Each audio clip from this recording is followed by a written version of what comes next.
नमस्कार दोस्तों, मैं उपमाराम खेरवा और आप देख रहे हैं YouTube channel positive voice of HR के। दोस्तों, आज अपन इस वीडियो में बात करेंगे प्रधानमंत्री किसान समृद्धि केंद्र के बारे में।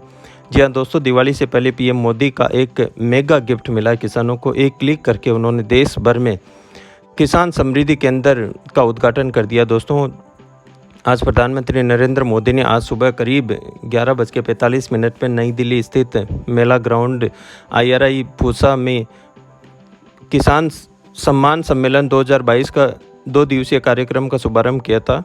इस कार्यक्रम में देश भर से 13,500 से अधिक किसानों ने तथा 1,500 से अधिक एग्री स्टार्टअप्स को एक साथ जोड़ा गया था तथा इस प्रोग्राम के अंदर अगर अपन बात करें तो 1 करोड़ से ज़्यादा किसानों ने वर्चुअली पार्टिसिपेट किया था। इसमें 700 कृषि विज्ञान केंद्र है वो भी पार्टिसिपेट हुए थे। 75 ICAR के जितने भी इंस्टीट्यूट है वो भी पार्टिसिपेट हुए थे और 75 जो स्टेट एग्रीकल्चर यूनिवर्सिटीज़ है वो भी पार्टिसिपेट हुई थी तथा 600 जो किसान समृद्धि केंद्र खोले जा रहे हैं वो ऑनलाइन वहाँ पे कनेक्ट हुए थे। 50,000 प्राथमिक जो कृषि सहकारी समितियां हैं वो इस प्रोग्राम में लाइव कनेक्ट हुई थी तथा 2 लाख सामुदायिक सेवा केंद्र है जैसे विभिन्न संस्थान इस प्रोग्राम के अंदर शामिल हुए थे। दोस्तों, तो दिवाली से पहले पीएम मोदी ने किसानों के लिए बहुत ही बड़ी सौगात दी है कि उन्होंने एक क्लिक करके देश भर के अंदर 600 जो किसान समृद्धि केंद्र है उनको ओपन कर दिया दोस्तों, या उनका उद्घाटन कर दिया। अगर अपन पहले इस प्रोग्राम जो ये किसान समृद्धि केंद्र खोले गए हैं उससे पहले का अगर फर्टिलाइज़र रिटेल शॉप का सिनेरियो देखते हैं तो उसमें क्यों प्रॉब्लम आई। अब सबके माइंड में ये आ रही होगी कि जो ये किसान समृद्धि केंद्र है ये क्यों खोले गए, तो इनके पीछे के कुछ कारण है।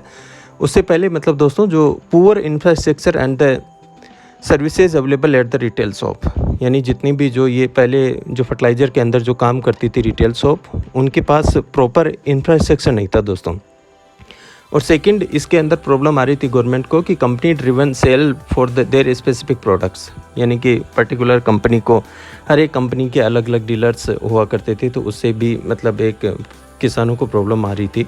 और इसके अंदर lack of information about the latest input and the practice available, जो पुरानी जितनी भी फर्टिलाइज़र या खाद की जो भी जो रिटेल शॉप्स थी वहाँ पे ये प्रॉब्लम आ रही थी कि उनको जो लेटेस्ट जो इनपुट है या जो प्रैक्टिस अवेलेबल है उसके बारे में इंफॉर्मेशन नहीं मिल पा रही थी।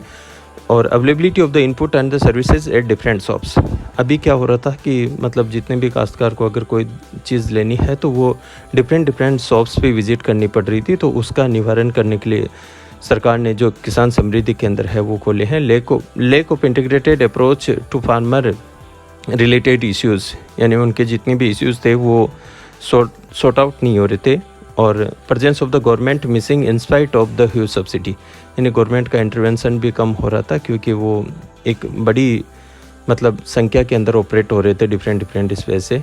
तो उसके अंदर अगर मैं इससे एग्जिस्टिंग जो फर्टिलाइज़र रिटेल शॉप्स है उसके बारे में बात करूं तो लगभग देश के अंदर 2,64,000 के आसपास जो रिटेल काउंटर्स है उसके अंदर अगर अपन प्राइवेट की बात करें तो प्राइवेट रिटेलर्स से लगभग 2,05,000 के लगभग है। उसके अंदर डिपोज़ की बात करें तो 1,324 डिपो है। मार्केट के जितने भी सेंटर्स हैं वो 3,344 है।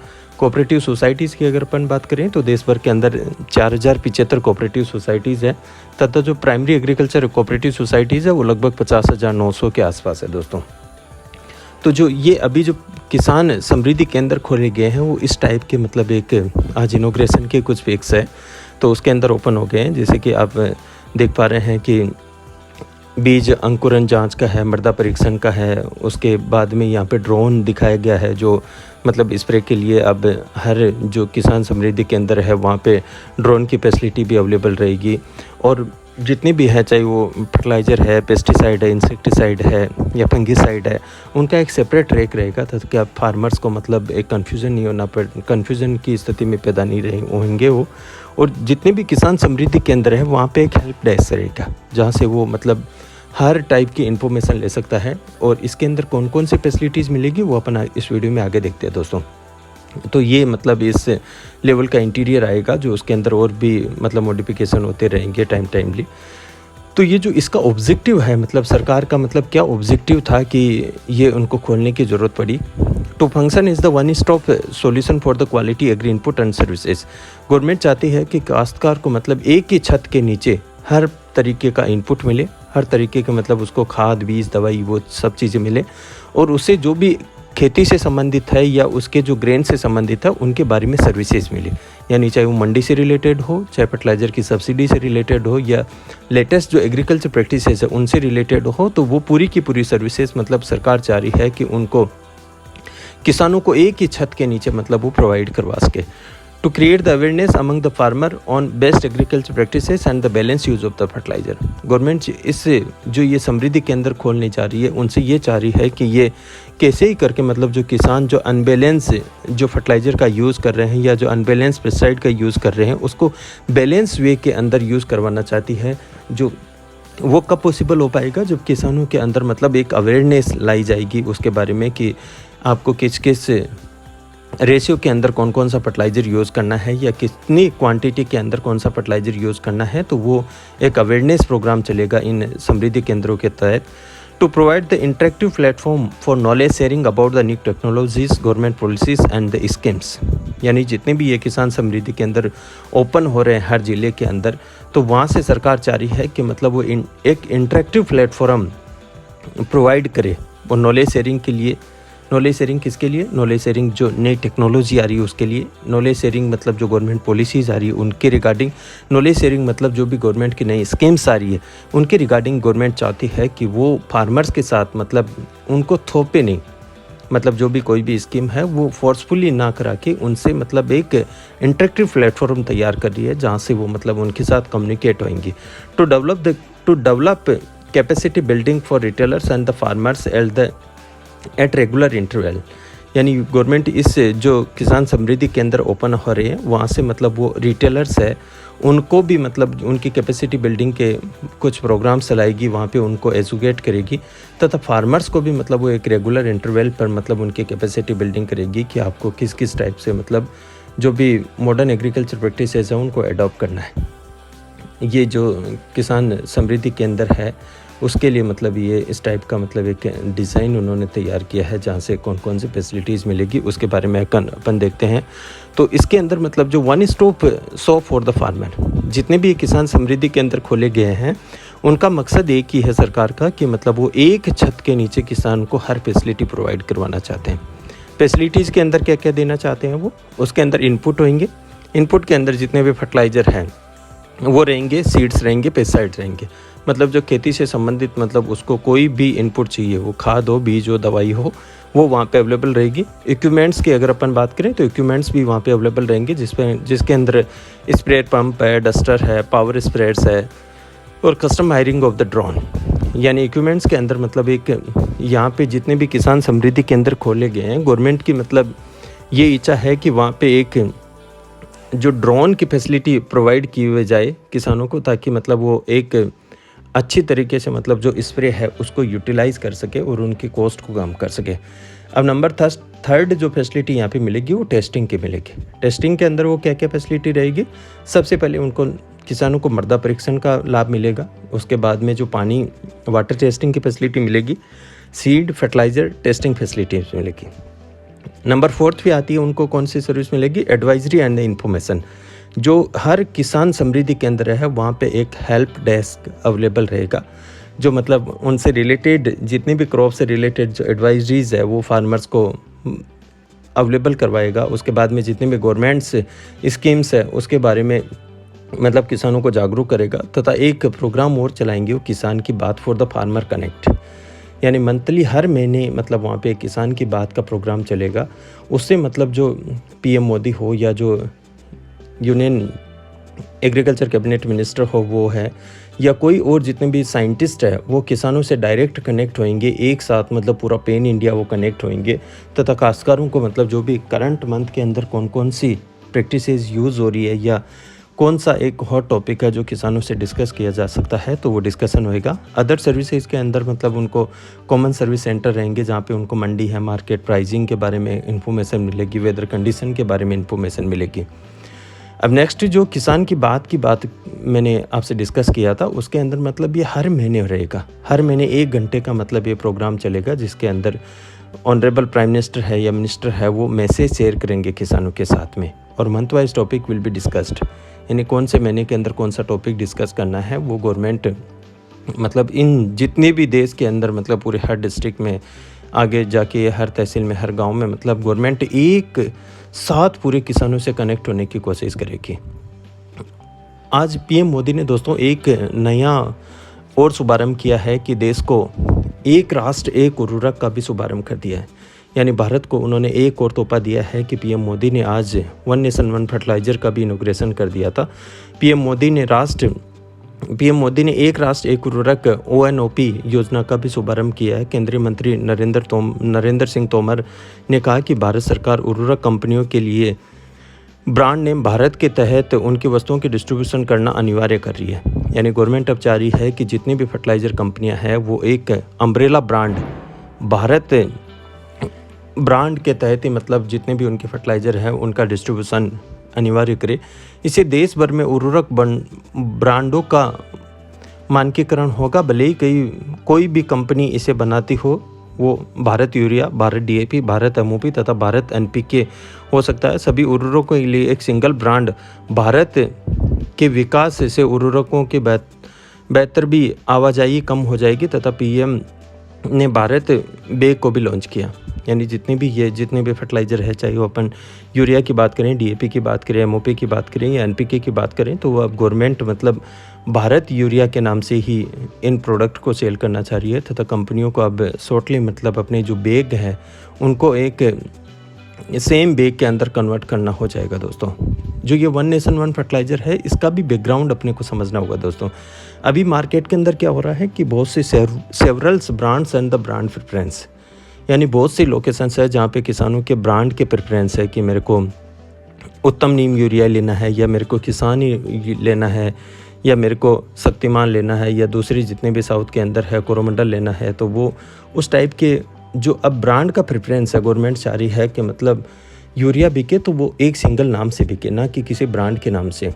और सेकंड जो इसका मेन जो बैकग्राउंड था वो criss cross movement of fertiliser, यानी गवर्नमेंट चाह रही है कि जितना भी ये जो क्रिस क्रॉस मूवमेंट होता है, क्रिस क्रॉस मूवमेंट की अगर अपन समझना इजीली भाषा में समझना चाहें तो मैं एक एग्जांपल देता हूँ आपको। जैसे कि Chambal fertiliser and chemical limited का राजस्थान में प्लांट है, वो राजस्थान से यूरिया का प्रोडक्शन करके और महाराष्ट्र में सेल करती है तथा महाराष्ट्र के अंदर जो RCF का प्लांट है वो RCF महाराष्ट्र के अंदर यूरिया का प्रोडक्शन करके और राजस्थान में सेल करती है। तो ये जो चंबल राजस्थान में प्रोडक्शन करके और महाराष्ट्र में सेल कर रही है तथा RCF महाराष्ट्र में प्रोडक्शन करके राजस्थान में सेल कर रही है, इसी को मतलब क्रिस क्रॉस मूवमेंट कहते हैं। तो गवर्नमेंट चाह रही है कि जो कंपनी जिस एरिया के अंदर प्रोडक्शन कर रही है उसका मैक्सिमम जो प्रोडक्शन है वो उसी एरिया के अंदर मतलब वो कंज्यूम होना चाहिए। तो उससे क्या है कि गवर्नमेंट की मतलब जो लॉजिस्टिक चार्जेस है या जो लॉजिस्टिक सब्सिडी है वो गवर्नमेंट कम करना चाह रही है। इंक्रीज फ्रेट सब्सिडी, यानी गवर्नमेंट को जो फ्रेट पे जो सब्सिडी मिल रही है वो डे बाय डे इंक्रीज होती जा रही है तथा ट्रेनें ज़्यादा ऑक्यूपाई हो रही है, तो उससे मतलब दूसरी मूवमेंट जो दूसरी कमोडिटी का मूवमेंट है वो बाधित होता है। तो सरकार चाह रही है कि जितना ज़्यादा मतलब नियरेस्ट इसका कंजम्पशन हो जाए उतना ही मतलब गवर्नमेंट के लिए सहूलियत रहेगी। Delay supply of the fertiliser, और इससे क्या हो रहा है कि इतने दिन जितने भी ब्रांड के प्रेफरेंस है तो उसी के कारण क्या हो रहा है कि जो फर्टिलाइज़र के जो मूवमेंट है या उनकी जो सप्लाई है वो बहुत ही डिले हो रही है। तो उसको भी गवर्नमेंट रोकना चाह रही है कि मतलब लोकल उनको कैसे ही करके वो इसको इम्प्लीमेंट करवाए। और जो ये वन नेशन वन फर्टिलाइज़र है इसका इन्होंने पायलट जो प्रोग्राम है वो यूरिया के साथ ऑलरेडी स्टार्ट कर दिया। कुछ कंपनियों ने अपना मतलब आना स्टार्ट भी कर दिया है। ये 2 अक्टूबर से मतलब स्टार्ट हो गया था प्रोग्राम, लेकिन ऑफिशियल जो लॉन्चिंग है उसका आज हुआ दोस्तों। तो ये जो इसका ऑब्जेक्टिव क्या था वो था कि expand the fertiliser availability basket, यानी गवर्नमेंट चाह रही है कि जो फर्टिलाइज़र की अवेलेबिलिटी है उसको मतलब वो एक्सपेंड करे। एक्सपेंड कैसे कर पाएंगे इसे कि इससे अगर लोकली अगर सप्लाई करेंगे तो वो विद इन आवर्स मतलब फर्टिलाइज़र मतलब किसानों के सामने अवेलेबल रहेगा, तो उससे गवर्नमेंट को भी आसानी रहेगी, किसानों को भी आसानी रहेगी। स्ट्रीमलाइनिंग द सप्लाई प्रोसेस, यानी जितनी भी अगर ये लॉजिस्टिक में टाइम कम लगेगा, लॉजिस्टिक के अंदर मतलब एक्सपेंस कम होंगे, तो जो सप्लाई प्रोसेस है वो स्ट्रीमलाइन होएगा। और रिड्यूस द अननेसेसरीली कंपटीशन, और इससे क्या होगा कि जो ब्रांड का जो कंपटीशन होता है वो कम हो जाएगा दोस्तों। और सबसे जो मेजर इसका ऑब्जेक्टिव है वो reduce the fertiliser freight subsidy burden. तो मतलब जो इसका जो मेजर जो ऑब्जेक्टिव सरकार को मिलेगा वो मिलेगा कि reduce the freight subsidy burden, मतलब जो सरकार पे जो फ्रेट का सब्सिडी का बर्डन है वो कुछ हद तक कम हो जाएगा। तो ये जो भारत यूरिया है, आगे इसी मतलब डिज़ाइन के अंदर भारत DAP मिलेगा, भारत MOP मिलेगा, भारत NPK मिलेगा। इसके अंदर अगर अपन देखेंगे तो जो बैग का डिज़ाइन है ये सभी बैगों का सेम डिज़ाइन रहेगा, मतलब उसी कैटेगरी के अंदर रहेगा। उसके ऊपर ही ऊपर मतलब एक्चुअल कॉस्ट रहेगी, फिर उसके अंदर सब्सिडी रहेगी, कितनी MRP है वो रहेगी, और वन यूनिफॉर्म लोगो, मतलब ये एक लोगो रहेगा और बड़े बड़े अक्षरों के अंदर लिखा रहेगा प्रधानमंत्री भारतीय जन उर्वरक परियोजना, उसके अंदर रहेगा। फिर उसके अंदर एक यूनिफॉर्म ब्रांड रहेगा भारत यूरिया का, जिसके अंदर मतलब भारत यूरिया हिंदी और इंग्लिश में लिखा रहेगा, और वहीं पे मतलब 46% नाइट्रोजन जो इसका कंटेंट है वो लिखा रहेगा। और उसके बाद में मतलब नीचे एक छोटी सी लाइन रहेगी जिसके अंदर मार्केटर कंपनी का नाम रहेगा, जिसे मैं ये बैग दिखाया है वो नेशनल फर्टिलाइजर लिमिटेड का NPL का है। तो इतना सा मतलब ओनली स्पेस मिलेगा कंपनी को, और एक सिंपल नीचे मैसेज रहेगा जो गवर्नमेंट देना चाह रही है, तथा ये जो MRP है या जो ये भारत यूरिया है इसकी साइडिंग के अंदर मतलब 16 लैंग्वेज के अंदर मतलब ये इसका ब्रांड का नेम रहेगा, या भारत यूरिया जो भी लिखा रहेगा अलग अलग भाषाओं के अंदर लिखा रहेगा। अब दोस्तों आज प्रधानमंत्री मोदी ने एक चीज़ पे और काफ़ी टाइम तक मतलब डिस्कशन किया था, वो न्यू एज फर्टिलाइज़र जो नैनो फर्टिलाइज़र है या जो नैनो यूरिया है उसके बारे में भी उन्होंने मतलब एक बहुत टाइम तक डिस्कशन किया था। तो यूरिया उत्पादन में आत्मनिर्भरता के लिए भारत अब तेजी से लिक्विड नैनो यूरिया, प्रवाही नैनो यूरिया की तरफ बढ़ रहा है।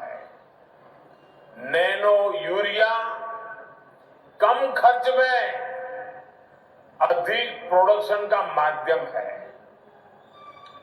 एक बोरी यूरिया, आप सोचिए, एक बोरी यूरिया को जिसके लिए जरूरत लगती है वो काम अब नैनो यूरिया की एक छोटी सी बोतल से हो जाता है। ये विज्ञान का कमाल है, टेक्नोलॉजी का कमाल है, और इसके कारण किसानों को ये यूरिया के बोरे लाना, ले जाना, उसकी मेहनत, ट्रांसपोर्टेशन का खर्चा और घर में भी जाकर के रखने के लिए जगह, ये सब मुसीबतों से मुक्ति। अब आप आए बाजार में 10 चीजें ले रहे, एक बोतल जेब में डाल दिया, अपना काम हो गया। फर्टिलाइजर सेक्टर में रिफॉर्म्स के हमारे अब तक के प्रयासों में, जैसा अपन जानते हैं कि अंडर FCO फरवरी 2021 के अंदर मतलब ये जो नैनो फर्टिलाइज़र है या जो ये नैनो यूरिया है वो भारत के अंदर लॉन्च हुआ था दोस्तों। तो इसका भी प्रॉब्लम क्यों आया था दोस्तों, क्योंकि अपन जानते हैं कि जो मैक्सिमम जो अपना फर्टिलाइज़र है, अगर अपन DAP में बात करें तो वो इंपोर्ट होता है, अगर यूरिया में बात करें तो वो अपन मैक्सिमम क्वांटिटी यहाँ बनाते हैं, लेकिन एक बहुत बड़ा बर्डन मतलब जो सब्सिडी का है वो यूरिया पे और DAP पे खर्च होता है। तो गवर्नमेंट चाह रही है कि कैसे ही मतलब यूरिया के अंदर अपन सेल्फ डिपेंडेंसी क्रिएट करें, कि मतलब दूसरों पे डिपेंडेंस नहीं रहे। तो ये जो नैनो यूरिया है ये फोलियर एप्लीकेशन के अंदर काम में आता है दोस्तों, तथा इसका जो भी गवर्नमेंट चाह रही है मतलब ये क्यों प्रमोट होना चाहिए, क्यों होना चाहिए, तो ये इनकी जो यूज एफिशिएंसी है वो गवर्नमेंट जितनी भी इंस्टीट्यूट्स है या जितनी भी यूनिवर्सिटीज़ है वो इसकी जो मोर देन 80% यूज एफिशिएंसी बता रहे हैं, तथा ये हायर क्रॉप यील्ड एवरेज 8% मतलब इसको क्रॉप यील्ड को बढ़ाता है। तथा गवर्नमेंट को मेजर जो बेनिफिट मिल रहा है वो इसी ईजी ट्रांसपोर्टेशन में मिल रहा है, तथा ये इन्वायरमेंटल फ्रेंडली भी है दोस्तों। गवर्नमेंट इसको क्यों प्रमोट करना चाह रही है, इसके पीछे सबसे बड़ा रीज़न दोस्तों एक यही है कि इस पर सब्सिडी नहीं है, नो सब्सिडी का प्रोडक्ट है। और लास्ट ईयर इन्होंने बात करें तो ये लगभग 4 करोड़ के आसपास इन्होंने बोटल्स मतलब पेन इंडिया सोल्ड की थी nano urea supply in the plan. And जो ये इफ़को के पास जो ये टेक्नोलॉजी थी, ये अब टेक्नोलॉजी इन्होंने आरसीएफ को तथा एनएफएल को भी शेयर कर दी है ऑलरेडी। मतलब इफ़को 8 यूनिट के अंदर ये प्लान कर रहा है। इसकी जो कैपेसिटी है वो गवर्नमेंट ये चाह रही है कि ये 44 करोड़ बोतल तक पहुंचाना पा रहे हैं, जिसके अंदर में अगर टन्स में बात करें तो ये 200 लाख मेट्रिक टन के आसपास की मतलब ये कैपेसिटी को या जो रिक्वायरमेंट है उसको फुलफिल करना चाह रहा है। जो इससे मतलब ये अगर 44 करोड़ बोतल अगर गवर्नमेंट प्रोड्यूस करती है तो उससे गवर्नमेंट एक एस्टिमेट लगा रही है कि लगभग उनको 80,000 करोड़ रुपए की जो सब्सिडी है उससे मतलब एक बर्डन से रिलीफ मिल जाएगा। गवर्नमेंट ये कैलकुलेशन कर रही है कि अगर उन पे 40,000 करोड़ रुपए पर टन का इंपोर्ट का एक्सपेंस आ रहा है या जो बर्डन आ रहा है वो उसको अगर कैलकुलेशन करते हैं तो सरकार चाह रही है कि लगभग 80,000 करोड़ रुपए के लगभग का वो इस पे बेनिफिट ले सकते हैं नैनो यूरिया के तहत।